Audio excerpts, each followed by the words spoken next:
if you really look at the definitions for smart city, it is different as provided by different people. The Smart City Council defines it in a particular way. The Forest Service doesn't. Every company does it in their own way. But the core theme of all those definitions are two things. One is that it is ICT enabled. All those things that have to be ICT enabled. And second thing is that it has to improve the connectedness, efficiency, and the sustainability of the critical infrastructure departments of in a particular city, right?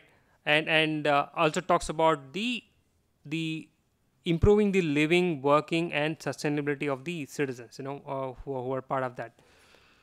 So normally, when the government or any entity starts sort of implementing such a kind of vision, the risk that we typically see is that we start putting focus either on the ICT piece of it, or on the needs of the administration, the government piece of it, right? Typically, what is missed out is the citizens, being citizen just become user of whatever is being developed, right? So we have seen that in a lot of projects in the government today, right? I can give you an example, personal example, where when I got my PAN card done, right? Somebody in the implementation decide that the name can have only so many characters, right?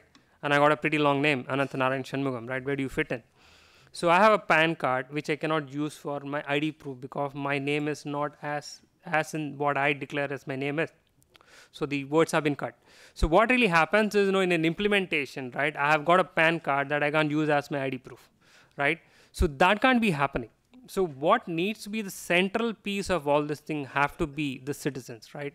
I mean, how are we making citizens' life more efficient, right? More livable and sustainable. That's more important, right?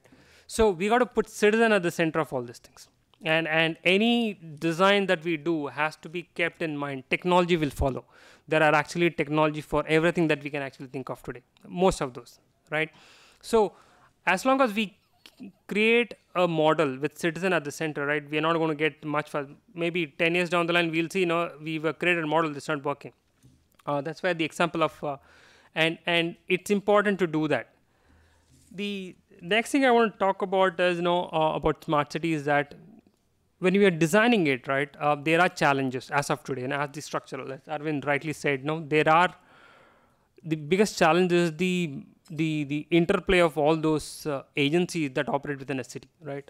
And today, the way things are developed, they're developed in silos. I would give an example is that we have a power company. A power company has a database of all its people, consumers, right?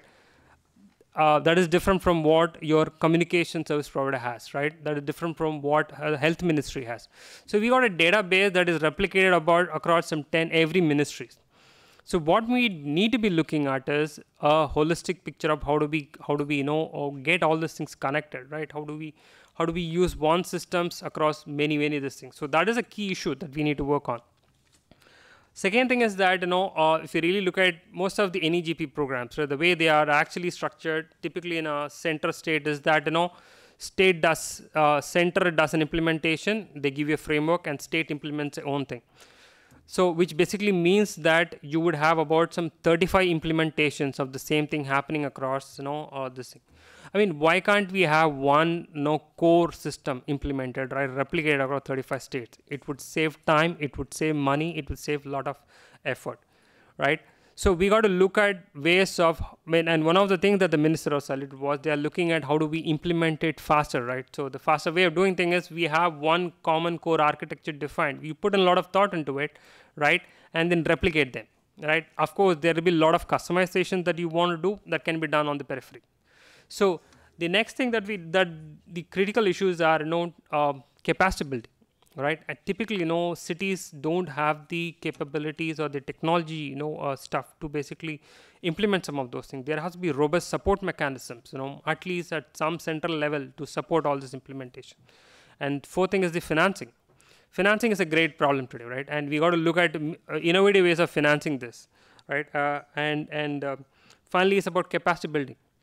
When you introduce so much of technology into all these things, we need people, right? We need skills, right? And that's where the skill development becomes an important criteria, right?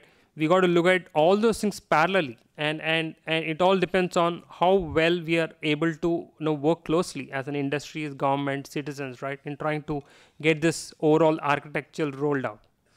So I'll stop with this, and maybe and then participate, once we get along.